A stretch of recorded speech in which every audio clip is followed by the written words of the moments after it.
Salut à toutes et tous, Jean-Claude Doussard avec vous pour cette émission Chanteur confiné ou presque. Poète en l'an 2000, son premier disque sort en 1965, 55 ans de chansons en 2020, ses textes marient tendresse, amour, humour, actualité.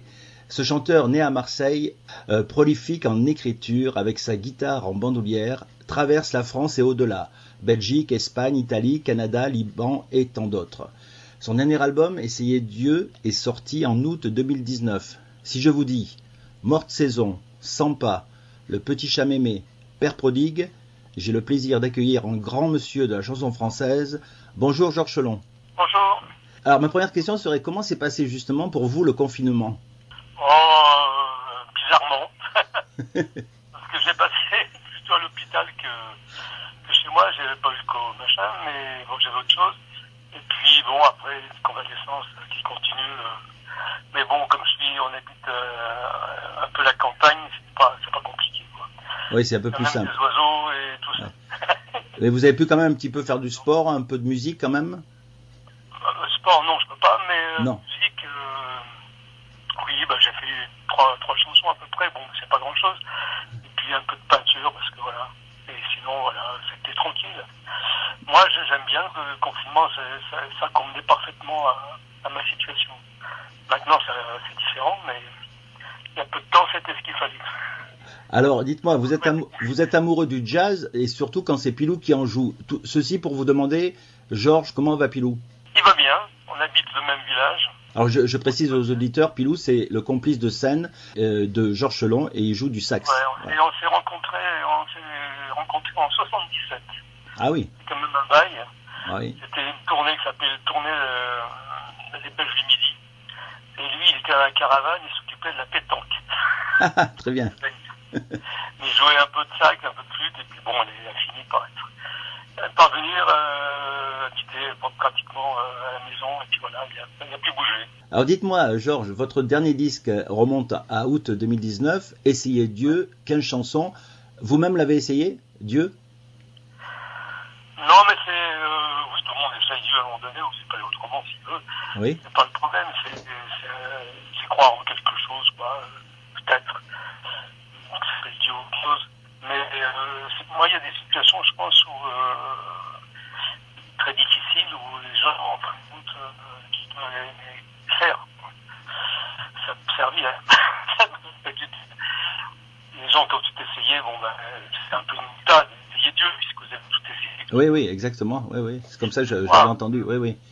Et de quoi parle en général votre album, justement, l'album qui s'appelle Essayer Dieu, justement? En général, comment gagner une chanson? Oui, non, en général, de quoi parle cet album C'était un moment toujours très, très sensible quand avec la preuve. Je marche à la sensibilité, donc je veux dire, je marche quand ça me touche. Bon, j'ai fait une chanson sur Notre-Dame. Oui. Qui me touche aussi, c'est la vieillesse. Enfin, le fait de vieillesse, c'est pas le mot, mais le fait de sentir que de toute façon, on est une fin. Donc j'aime bien parler de ça, j'aime bien parler d'après. J'aime bien faire des chansons qui servent pas grand chose. J'aime bien faire des chansons qui ont l'air de rien, mais qui sont les plus difficiles à faire. À la limite, c'est plus difficile de faire une chanson sur Notre-Dame oui. Vite que de faire une chanson sur rien, quoi. Oui. Bien. Et justement, dans cet album, vous avez repris une de vos plus célèbres chansons. Eh bien, je veux parler bien sûr de Père Prodigue. Pourquoi ce désir? Parce que, si on veut, ça fait quand même près de 50 ans que je la chante. Comme c'est mon histoire, au bout d'un moment, ça fatigue, quoi. Oui. Je conçois parfaitement qu'il y ait des personnes qui l'aiment qu'elle est, parce que effectivement, c'est leur histoire et tout ça. Mais pour pas les trahir et en même temps pour me redonner un petit intérêt, j'ai mis un petit peu Bossa Nova, machin, ça va pas durer, c'est le ton comme ça. Oui. Il est évident que la chanson elle-même, c'est telle qu'elle était il y a 30 ou 40 ans, mais oui. Voilà, pour vous-même, vous aimez changer l'orchestration? On va bien dans les trucs comme ça, il y a des jeunes chanteurs actuels qui reprennent des titres comme ça puis qui les mettent à leur sauce, quoi. Oui, c'est vrai. Il y a Bossa Nova, c'est très commun en fin de compte. Oui. Il y a sûrement d'autres choses à faire, quoi.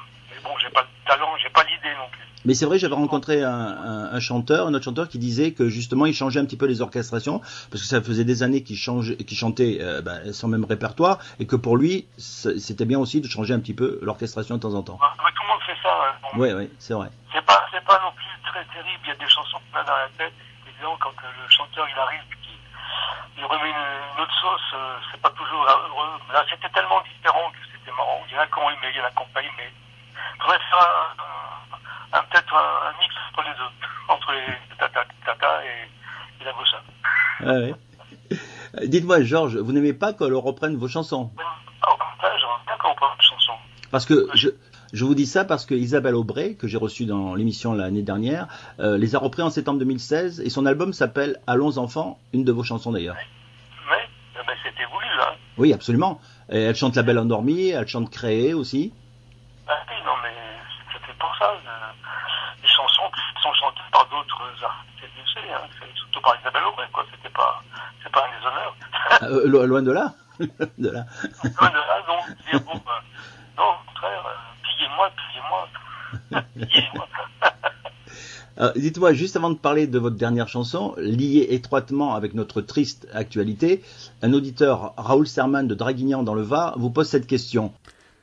Bonjour Georges Chelon, merci de me permettre de participer à cette émission et de pouvoir poser ma question à Georges Chelon, que j'apprécie énormément en tant que chanteur bien sûr, mais aussi en tant que poète et défenseur de la langue française. Georges Chelon, n'avez-vous pas laissé dans quelques tiroirs des textes de chansons qui n'ont jamais vu le jour? Et si oui, pour quelle raison? Merci. Oui, on a toujours des chansons qui traînent un petit peu dans les tiroirs et qu'on n'a pas faites à ce moment-là, quoi, qu'on n'a pas mis sur un disque, parce que bon, il y a des raisons. À mon avis, c'est parce qu'elles sont moins bien, pas finies. Ouais, parfois, j'ai des chansons, et puis il y a des chansons qui restent, qui traînent, et qu'on finit 40 ans, 50 ans après, ou 40 ans après, quoi. Sur le dernier album, par exemple, il y a un texte qui s'appelle Je ne me souviens plus. Oui. Une chanson, et en fin de compte, je me souviens plus du tout. C'est quelqu'un qui est en train de trier un petit peu tous mes papiers, qui est tombé là-dessus, qui m'a dit tiens, et je me souvenais plus du tout d'avoir écrit ça. Après bon, j'ai dit la preuve que c'était moi, et je trouvais ça bien, mais c'est un titre qui j'ai dû écrire ça en 63 ou 62 quoi. Ah, oui. Donc c'est un vieux titre. Donc comme quoi de temps en temps on tombe sur une petite perle, ou enfin ce qu'on connaît. Oui. Parfois, il y a des chansons qu'on n'a pas finies, qu'on voudrait bien en finir. Et quand je fais un disque, j'essaie de voir un petit peu ce que j'ai laissé entraîner. Et ça m'arrive, d'ailleurs, de reprendre. Voilà 10 jours aussi, sur le dernier disque, c'est un petit titre. Non, j'écris pas beaucoup, enfin, j'écris pas énormément. Hein. Quand j'ai fait mes 2 ans pour faire 15 titres, je suis content. Ouais, mais vous êtes quand même un bosseur parce que il est arrivé que vous fassiez quand même 2 albums par an. C'est arrivé. Oui, mais bon, après je chante un peu quelqu'un d'autre. Non, mais je suis pas un fou de l'écriture, quoi. C'est-à-dire qu'il faut vraiment. Je me mets pas le matin à 8h du matin devant une feuille blanche en disant je vais faire une chanson où je m'en bats. Ouais, mais justement, comment ça vient, et ça c'est intéressant pour les auditeurs aussi, comment ça vous vient une chanson? Ouais, mais je sais pas comment vous expliquer, parce qu'en fait, je sais pas comment. D'accord, ok. Si j'avais une recette, j'en ferais tout le temps. Non, mais c'est vrai parce que c'est pas le premier chanteur qui me dit ça. Il me dit des fois c'est quelqu'un venu d'ailleurs, peut-être qui nous souffle quelque chose. Voilà. Ouais. Et c'est exactement pareil. Bon, ça marche à la sensibilité. C'est-à-dire que, d'abord, c'est comme un poste. Si on l'allume pas, bon, on pourra jamais capter des ondes. Donc, il faut déjà l'allumer. Oui. Donc, il faut rester en éveil. Et rester en éveil, ça veut dire voyager, ça veut dire recevoir des sensations des autres, des nouvelles, des drames, des trucs comme ça. Enfin bon, tout ce qui peut être. Et à un moment donné, il y a quelque chose qui vous touche. Alors, ça peut être des catastrophes comme les tours, ça peut être Notre-Dame, ça peut être les Bataclan, chaque fois je fais des chansons là-dessus. Bon. Oui. Mais bon, c'est des coups de cœur, comme on dit, quoi. Bon, après, il faut savoir comment le dire, quoi. Oui. Oui, c'est ma manière, quoi. Bon, c'est la manière de dire, voilà, c'est ça, exactement. C'est de trouver une manière. Bon, alors là, c'est assez facile. Malheureusement, c'est assez facile parce que ça fait toucher des cordes sensibles, comme le Père Prodigue à l'époque. Oui. C'est une corde sensible, et puis alors, ça vient assez rapidement. Après, il faut corriger, ça dure un peu, mais c'est pas du travail, quoi. C'est instinctif, quoi. C'est la muse, comme on dit, quoi. Oui, et puis c'est ce que vous avez ressenti. Faire un disque, il faut faire une chanson, là, c'est dramatique, parce qu'on sait pas. Moi, là, j'ai 10 chansons qui sont pas mal. Je dis, tiens, je vais faire un disque. Il faut que je fasse 5 chansons. Ben, je suis bien embêté. Oui. Par contre, comme je dis, ce qu'il faut, c'est rester en éveil, quoi. Si on se ferme, c'est sûr qu'on n'aura jamais d'idée. Mais après, il suffit d'un mot. Oui. Il suffit d'une phrase que quelqu'un dit, il suffit d'une petite inspiration, et c'est comme on tire sur le fil. Oui, oui. Et puis. Et après, ça vient parce que les mots appellent les mots, oui. les rimes appellent les rimes, ça appelle les idées qu'on n'a pas vues, et ça s'enchaîne. Mais bon, c'est une trace. Après, tu penses la nuit, le jour, mon genre, tout ça, je suis ailleurs, quoi. Mais ça dure quoi, une semaine, 4 jours, pas. Et puis après, paf, c'est fini et on passe à une chose, quoi. Oui. C'est très difficile. C'est pour ça que je dis c'est très difficile de faire des chansons qui ne sont pas guidées par la sensibilité, parce qu'il faut inventer une sensibilité, ça c'est dur, quoi. Alors, dites-moi, en ce moment, ça va un petit peu mal, c'est vrai, dans le milieu artistique. J'ai pas mal de copains artistes. On n'est pas les plus à plaindre. Ouais, mais vous voyez une petite sortie par rapport à ça, par rapport aux tournées, quoi, qui s'annoncent. Là, une tournée cette année, c'est foutu. Puis non seulement il y a ça, mais aussi dans les mairies, il n'y a pas de maire. Alors donc, il n'y a pas donc de décision, il n'y a pas donc de possibilité de faire des galas à l'intérieur des mairies. Les festivals, c'est annulé. Bon, enfin, moi, c'est pas tellement ça. Ce qui dit de tourner. Non, pour cette année, c'est pas.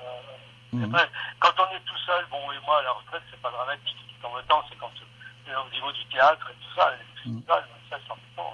On sait jamais si ça reprend, parce qu'au début, ils avaient dit que peut-être ça reprendrait après le 15 juillet. Moi, je vous fais une petite pub quand même, parce que c'est notre ami Cécile Jean-Marc Moutet à la Ferme Théâtre en Ardèche, et vous passerez le mardi 11 août à 21h15. Donc, voilà, alors on sait jamais si ça reprend. Mais ça paraît difficile. Voilà, si jamais ça reprend, vous marquez lafermethéâtre.com et Georges Chelon se produira à cette Ferme Théâtre le mardi 11. Beaucoup de place, et en plus on met un côté, deux à côté, et un devant, un derrière comme place libre, il va y avoir 20 personnes.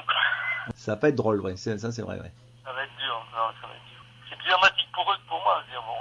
Donc je rappelle le dernier album de Georges Chelon qui est sorti en août 2019, que disponible chez votre disquaire préféré ou sur les plateformes, et même sur le www.georgeschelon.com. Il y a Fnac, Oui, il y a la Fnac, il y a Cultura, tout ça, vous pouvez le commander. Voilà, c'est un album de 15 belles chansons, une reprise de Père Prodigue. Et puis vous pouvez retrouver aussi Georges Chelon sur les réseaux sociaux, par exemple sur Facebook, il y a le fan du poète Georges Chelon, tenu par Eliane. Il y a aussi le Georges Chelon d'hier et d'aujourd'hui, tenu par Evelyne. Et Georges Chelon d'hier, d'aujourd'hui et de demain, tenu par Jean-Claude. Allez-y parce que il y aura les dates de si Georges Chelon reprend les tournées, et puis il y a des discussions sur Georges Chelon, il y a des chansons, tout ça. Donc je conseille aux auditeurs d'y aller sur ces 3 Facebook. Alors on va parler de votre chanson, votre dernière chanson justement. Georges, sur ce minus de virus qui a fait bien des ravages malheureusement. Vous pouvez nous en dire un petit peu plus sur cette chanson? C'est toujours pareil, c'est comme je disais, moi, on me disait, mais tu vas pas faire une chanson là-dessus? Je disais non, comme on me disait. Je disais la même chose pour Notre-Dame ou pour les tours, mais non, je veux pas. Puis un jour, bon, ça travaille quand même, quoi. Oui. Pourquoi pas, un travail, puis un jour, le titre, on s'attendait à tout, puis c'est enchaîné. Et puis c'était marrant parce que j'ai regardé au même moment, juste un peu avant, sur la chanson, sur la 3, il y avait un reportage, c'est pas le mot, mais sur Brassens. Oui. Oui, je l'ai vu. Oui. On a dit Brassens. Oui. Et bon, ça m'a intéressé, donc j'ai regardé. Et puis bon, je dis quand même, c'est un faiseur de chansons qui s'enferme dans sa tour d'ivoire pour écrire tout ça. Bon, puis bon, c'est bien foutu, quoi. Même si ça manque un peu de sensibilité, mais c'est bien foutu. C'est vraiment bien travaillé. Et puis ça m'a donné, un peu l'idée de faire une chanson à la Brassens, parce que c'est ça, quoi. Une chanson que j'aurais pu faire entre guillemets, j'aurais peut-être pas pu, ou j'aurais pas pu faire comme il fait, etc. Mais à la manière de, quoi. C'est une chanson donc jouée à la guitare. Vous m'avez envoyé la maquette. Vous pensez la mettre dans un prochain album? Oui. Si je tente pas trop. D'accord, mais vous allez mettre une orchestration ou vous la laissez, parce qu'elle est pas mal déjà comme ça, rien qu'à la guitare. Oui, mais enfin là, c'est bon. Moi, si je laissais ça sur mon ordinateur avec un petit micro, c'est pas bon. C'est pas bon. Même si je veux rien changer, au moins. Donc, on va la faire écouter à nos auditeurs en avant-première quand même. Voilà, ce sera la maquette. Voilà. C'est pas pro, quoi. Voilà, je précise que c'est une maquette, on précise aux auditeurs, et qu'elle sortira. Ouais, qu'elle sortira. Et chanter dans le micro de l'ordinateur. Bon, c'est pas vraiment une maquette, mais bon, j'ai dit tiens, c'est marrant, si maintenant on l'écoute dans 3 mois, c'est peut-être pas la peine, donc je dis autant si quelqu'un l'écoute ça maintenant. Ah oui, absolument, c'est une chanson d'actualité, oui, malheureusement, mais elle y est, cette actualité. Mais si elle est toujours d'actualité dans 3 mois, ça serait malheureux pour nous. Oui. Et puis sinon, ça sera comme ça une pense-bête, quoi. Oui, absolument. Oui. Enfin bon, c'est pas, on verra. On verra si on se met encore avec des trucs sur le nez, ça va pas être marrant, quoi. D'après certains professeurs, ce virus risque de revenir. S'il part, il risque de revenir aussi. Donc, on n'en sait trop rien. Les sportifs ils sont toujours là. Les virus sont toujours existés. Bon, ils mutent un peu, ils beaucoup, mais ils sont les mêmes. Hein. Ah, oui. Bon, il peut très bien s'en aller.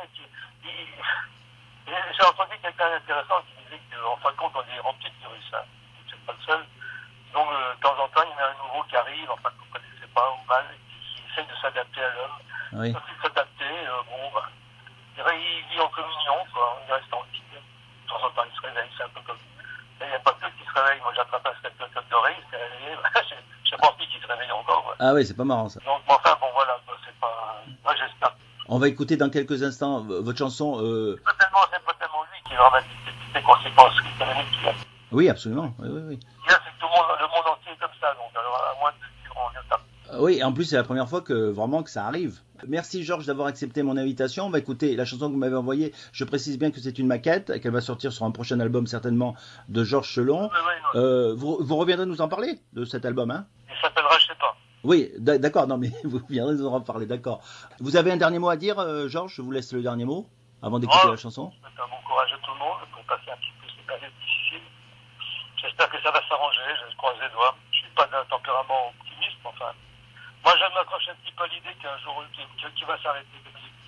Oui, on l'espère tous. Hein. Pas du jour au lendemain, bien évidemment. On va pas d'un seul coup dire adieu. Ouais. Mais bon, on va s'en sortir un moment, quoi. En tous les cas, je dis aux auditeurs, à tout le monde, protégez-vous en attendant. Hein. De toute façon, il n'y a que ça à faire. Hein. Ce qu'il y a, c'est qu'il y a des pays qui ont bien réagi vite. Ils ne sont pas dans la merde comme on est, quoi. Oui, exactement. Ouais. Bon. Merci Georges Chelon, merci à vous chers auditeurs de votre écoute et comprendront qui voudront. Moi je vous dis Chelon c'est bon, on écoute sa dernière chanson sur le Covid-19, Georges Chelon, on s'attendait à tout. Merci Georges. Ok, moi j'en peux.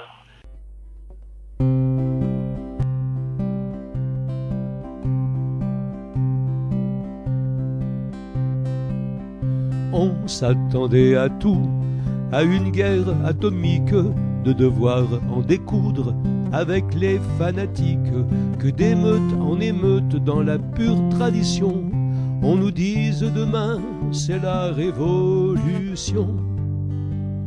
On s'attendait à tout, à faire de la place à tous les réfugiés qui nous arrivent en masse.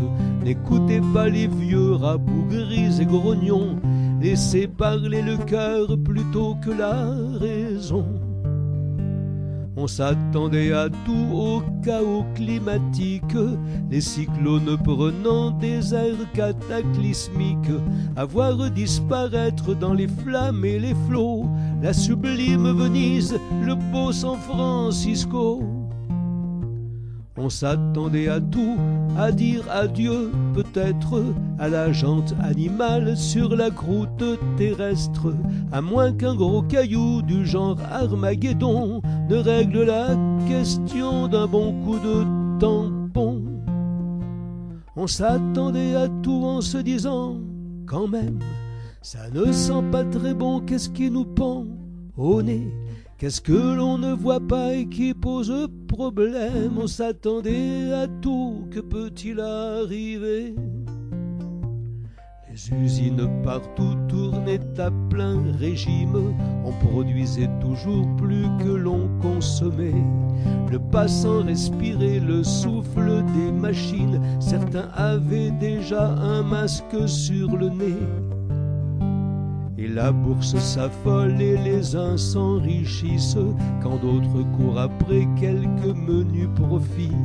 La terre jour après jour s'enfle de tous nos vices, se pourrait-il qu'un jour nous en soyons bannis? Et l'homme triomphant au sommet de sa gloire, tel un aigle royal plane orgueilleusement, et de son œil perçant cherche dans les étoiles le chemin qui le mène à l'infiniment grand. On s'attendait à tout en se disant quand même, ça ne sent pas très bon, qu'est-ce qui nous pend au nez? Qu'est-ce que l'on ne voit pas et qui pose problème? On s'attendait à tout, hélas c'est arrivé.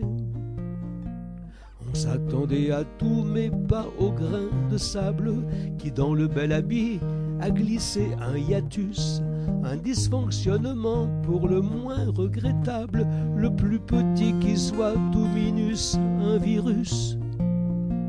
Et le monde à genoux contemple le désastre, mais le ciel est plus bleu, les oiseaux plus joyeux.